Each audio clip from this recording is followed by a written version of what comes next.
Hello, good morning, and welcome to this Dawn Busters Taste Challenge. It's still dark though, but anyway, I have two rye whiskeys. One is from Kentucky, and the other one is from Scotland. Okay, so from the Commonwealth of Kentucky, which is a fancy word or an old-fashioned word for state. Actually, Commonwealth and state is the same thing. Okay, Old Overholt Straight Rye Whiskey from Frankfort and Clermont, Kentucky, distilled in Kentucky. So now you see it originated, they're showing the Keystone, originated in 1810 in Pennsylvania. Okay, so it's Old Overholt Distillery. It's one of the oldest brands in America, continuous brands. Okay, it's one of the few whiskeys that go all the way back uninterrupted. I think during Prohibition, they were putting out some kind of, I think they were one of the whiskey companies allowed to put out what they call medicinal whiskey, something like that. But they managed to hold on regardless of what happened. Unfortunately, or whatever, it did shut down.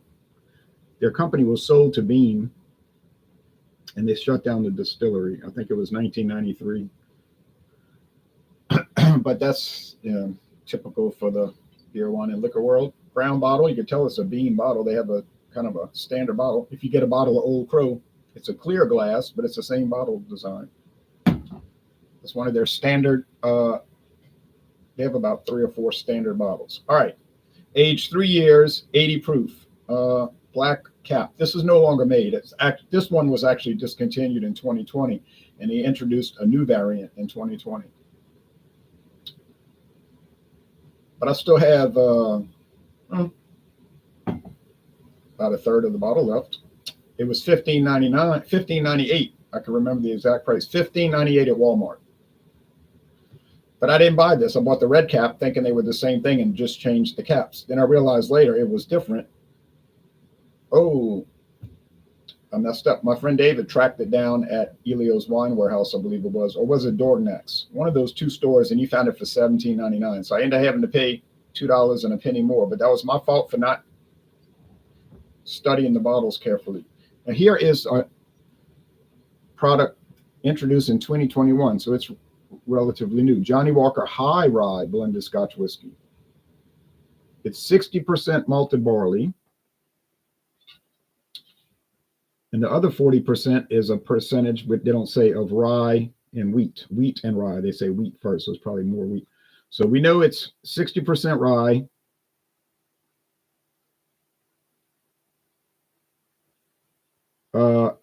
with the other 40%, like I just said, being wheat and malted barley. And the single malts are coming from distilleries such as Cardew, Tiananich, Kalila, Clynelish, and Glenkinchie. I think Cameron Bridge is a grain whiskey, not malted barley whiskey, single malt distillery. I think it's grain whiskey.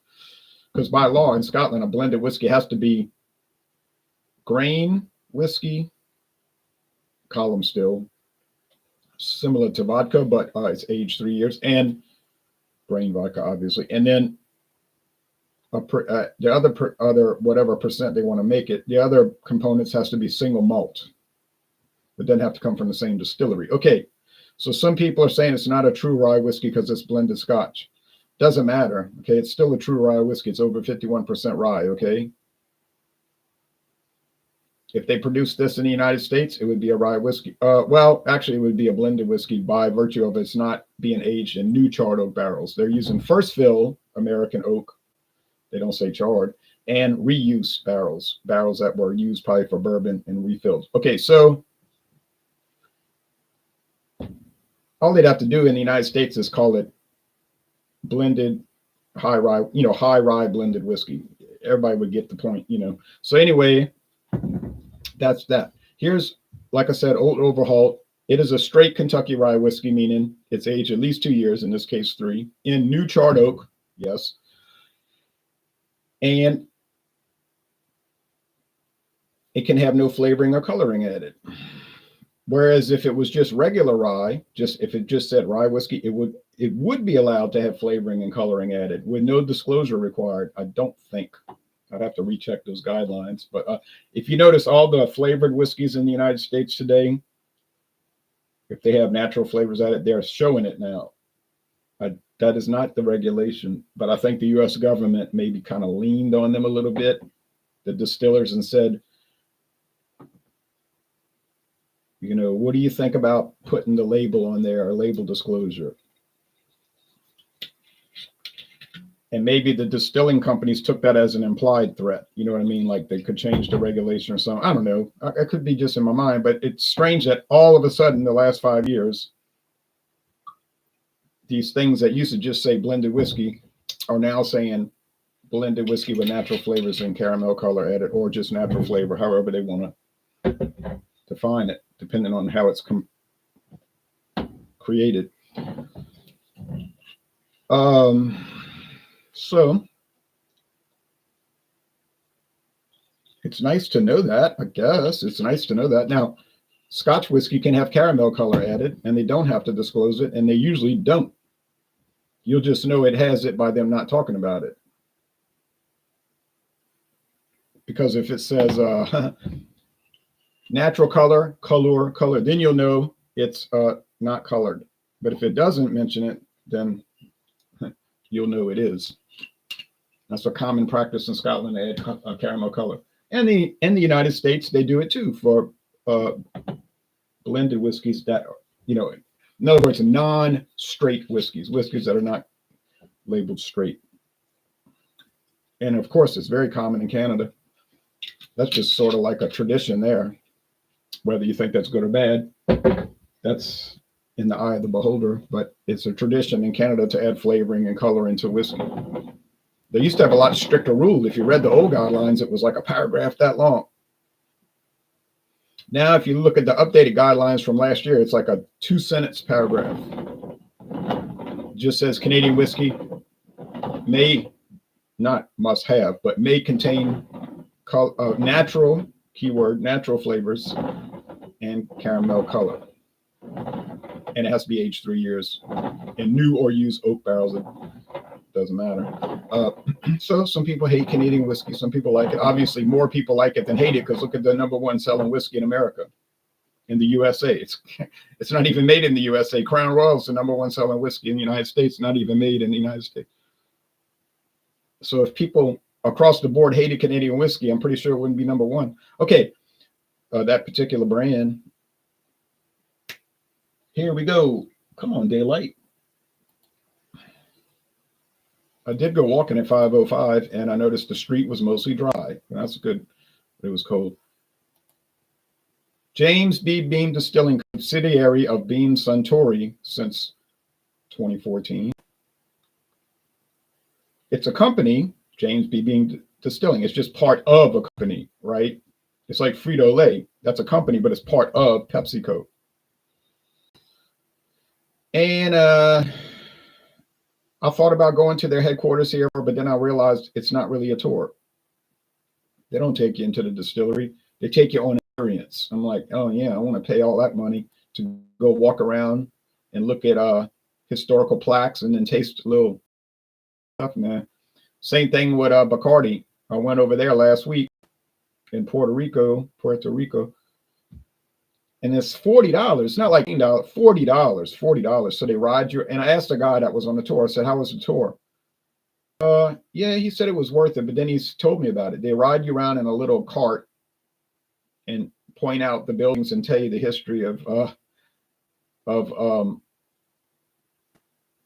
Bacardi, and then they let you taste little samples at the end. I'm like, ooh, I'm glad I didn't take that tour. I didn't take it because they said it was 2 hours till the next tour. I said, well, I'll just look around. I could look around myself and see the refinery. It was very interesting. Reminded me of DuPont. I guess it is a chemical plant, but they're making a drink, rum. Then they had the real tour for $80. You still don't get to see the distillery, but they let you taste something. Like, nah. No. I'm not paying $80 for some rums. 86 proof now. Now this is they're showing today's old Overholt. It's non-chill filtered. It's 86. And in fact, there's an even more updated one than what they're showing. There was one that came out in 2022, very late 2022. That is 4 years, not even showing the correct one. But if you click on that, it takes you to this, the old Overholt brand website. There, they're showing the current 4-year age. There's Bottle and Bond, which I've never bought, but I did buy it for David as a present. He didn't seem too about it. I thought he would like it. 100 proof's a little strong for me, but I did like it when I tasted it. Now, they make the Halt. This is like their real Monongahela mash. This is their top shelf. Yeah, you won't be seeing this one for $8.99, I'm afraid. 40% alcohol. 20% malted barley, no corn. So it's 80-20 ratio, 80 or 4-to-1. 4-to-1 blend ratio, 4 parts rye, 1 part to barley, single malt. So that's similar, kind of making it Scotch-like, you know, but like blended Scotch. I mean, interesting. All aged, no grain neutral spirits. And this guy. And there's a whole history, and we're not, but it's certainly something to look at.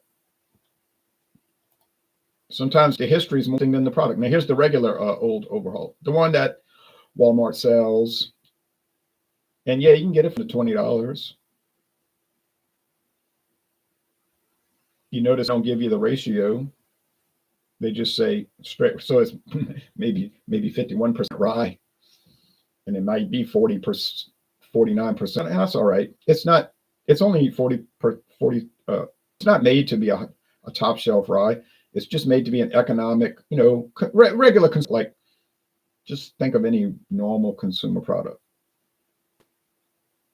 And there you go. And I think there's a Bottle and Bond.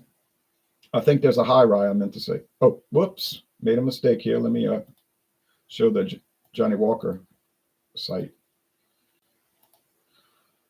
Yeah, there is an old Overholt 114 proof. I've seen it. Didn't like the price. Well, I wouldn't have drank a 114 proof product anyway. I couldn't take that.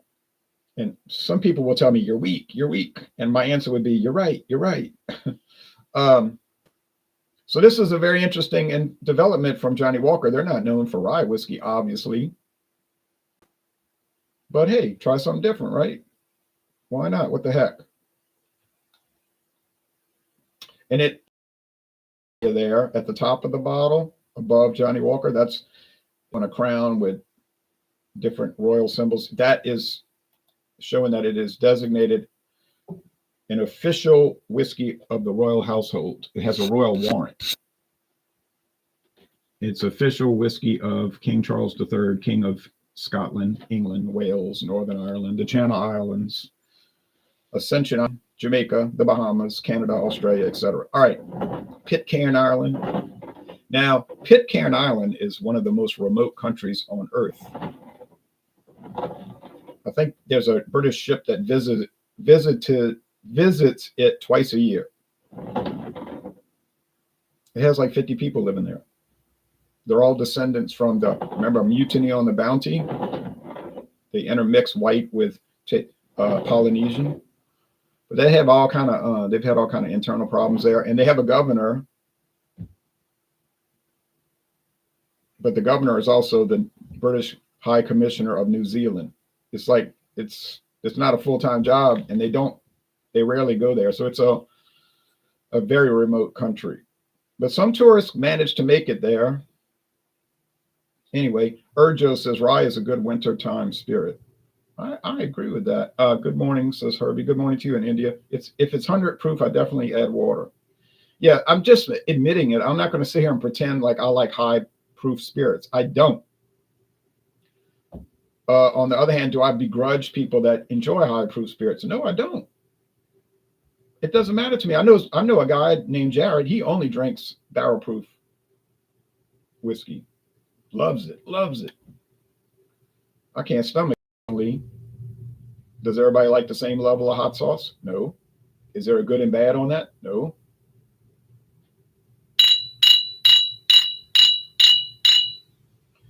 I think the one that's hazier is that old Overholt. It's very hazy. And why do I think it's hazy? Because I've noticed that when these whiskeys set in the bottle for months, or in this case years, this is clear as a bell.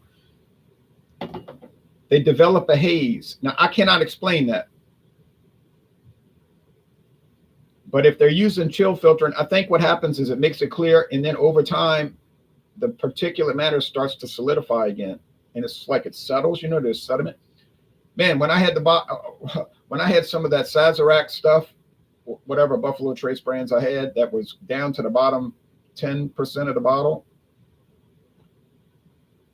it was so full of gunk. It looked like one of those wheat beers, that you didn't shake the bottom. It's got to be that. I say it's got to be. I'm not a scientist, but there's some reason for it, right? When I bought those Sazerac Buffalo Trace products, they were clear, crystal clear. When I opened the bottle, get down to the bottom 10%, murky. No.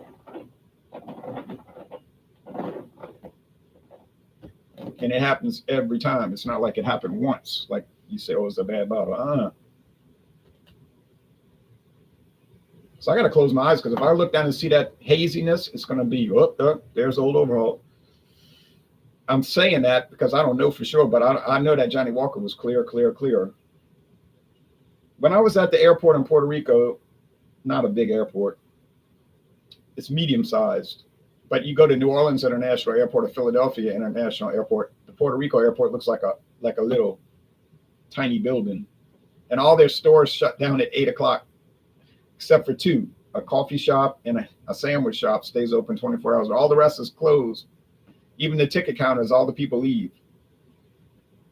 In Philadelphia or New Orleans, it'd be all night long. They're never closed. I mean, unless it was a bad weather or something, but otherwise it's just open. You can go to the liquor store, shop at 3 a.m. But I noticed they had a lot of Johnnie Walker. Ooh. And Philadelphia, even more, of course. But I wasn't there for long. I hurried up and got on the next plane to New Orleans. They let me on. They had an extra seat. I was gone. But I don't recall seeing the High Rye Johnnie Walker over there. But I saw some other ones that I'd like to try, some I've never even seen before. But it was pricey, yeah. But they had all these deals. If you bought 2 bottles, you could get a discount. If you bought 4 bottles, you got a super discount. I was like, I'm not buying a single bottle. But it was interesting to see all that. It was something. And then they had rum shops where they only sold rum. Obviously, Puerto Rico, I think that's how you're supposed to say it. Puerto Rico, yeah. But I'm English speaking, so I don't say it correctly.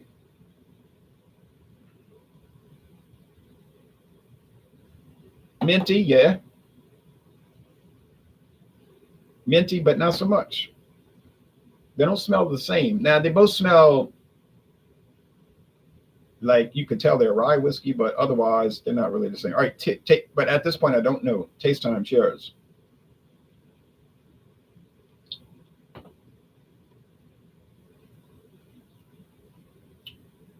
Sugary, smooth, and light. It's relatively light. Now, shouldn't I be able to use the proof to get this right? 45% versus 43%. Well, that's not much of a difference, and that probably won't help me.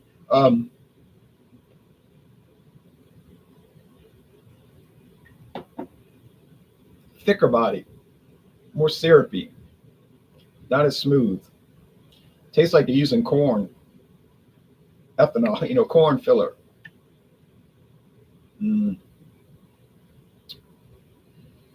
Yeah. Now, don't ever think that this Johnnie Walker High Rye is going to have any sort of smokiness or peatiness to it, because I can guarantee you it does not. Not in any way.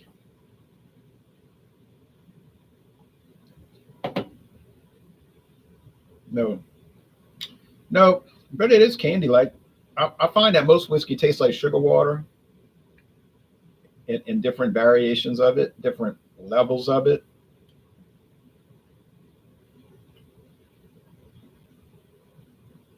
I think this is Johnnie Walker High Rye, and I prefer it. Is it way more expensive? Certainly not. I paid $19.99 for that $19.99 for that Johnnie Walker. $19.99 at Walmart. And they must have 24 bottles on the shelf. Of course, it went up to 1027. I keep saying that, 2027. 1027. Okay, so it jumped up 28 cents in the last 2 years. But $19.99, I couldn't believe it. Total Wine & More got it for $31.99. Total Wine almost always undercuts Walmart by $1. You look at any product on Walmart, it'll be like, let's say $23.99. Look at Total Wine, it'll be $22.99. I think they got somebody they paid to just go to the website, in any Walmart product, they'd drop it $1. But why? But this is an exception. Because this one's $19.99 at Walmart and $31.99 at Total Wine. That's a big difference. That's a serious difference. Just goes to show you, if you shop around, you stand a pretty good chance of saving quite a bit of money. That's been my experience. So Johnnie Walker High Rye, the winner. It is. I still have 2 losses. I got to check my percentage. I don't remember how many taste challenges I've done. Okay. Is the old Overholt worth getting? Well, in this case, the point is moot, because this one is no longer made. It went off the market 5 years ago. Not old Overholt, but this variation of it. Could you still find this around? It's possible. But like I said, my friend David found 1 bottle left. One at, I think it was Dorgnac's Food Center. But, you know, sometimes these things will linger around for years.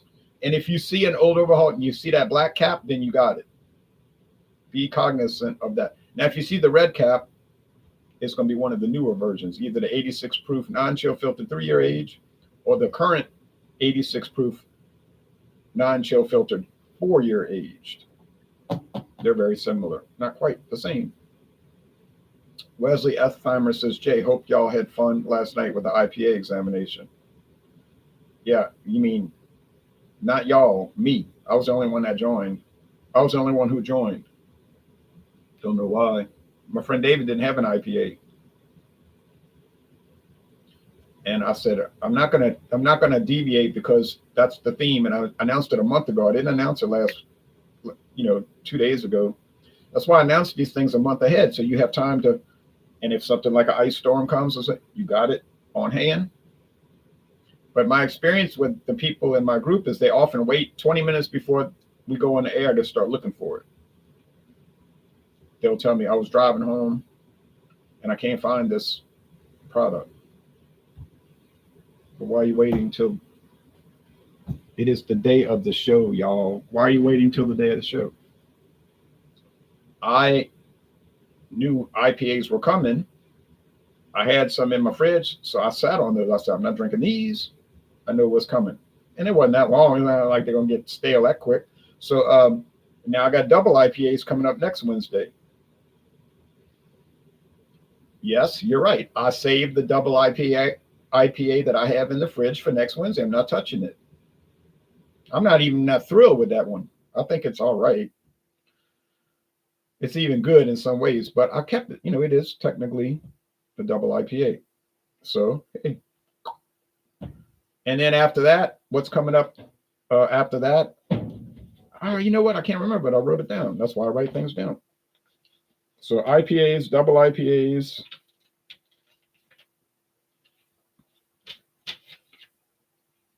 Oh, well, it'll be Joker's Wild. The first Wednesday of the February, Joker's Wild. You can bring anything you want. I can tolerate that once a month. We used to do that every Wednesday for years, up until 2021. I said, I can't take it anymore. I would have to sit there and listen to people talk about beers I never heard of and never could get. I was just like, I can't take it, It would be like hearing movie reviews for movies I've never seen and have no interest in seeing, really, Or I know I can never find it. I would never be able to go see the film. I don't even like movies, but you know what I mean? Get the point. But once a month I do it to give people a break. And then I try to go back to themes. Now, if it gets to the point where nobody wants to do the themes, fine, I'll do it alone. I don't mind.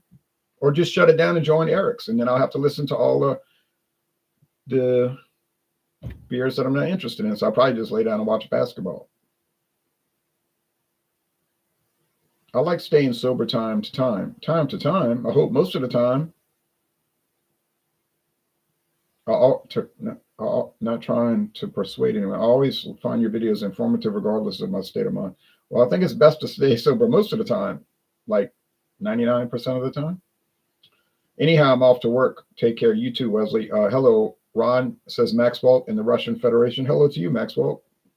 Good to see you there on the other side of the world. Okay, so to close it out, Johnnie Walker is better.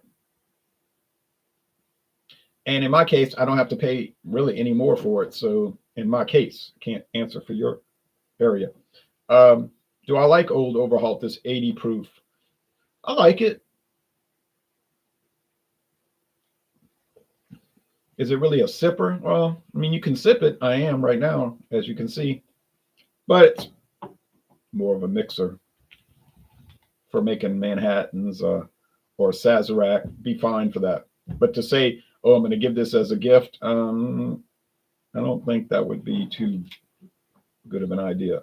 But it's fine, you know. Hey, it's fine.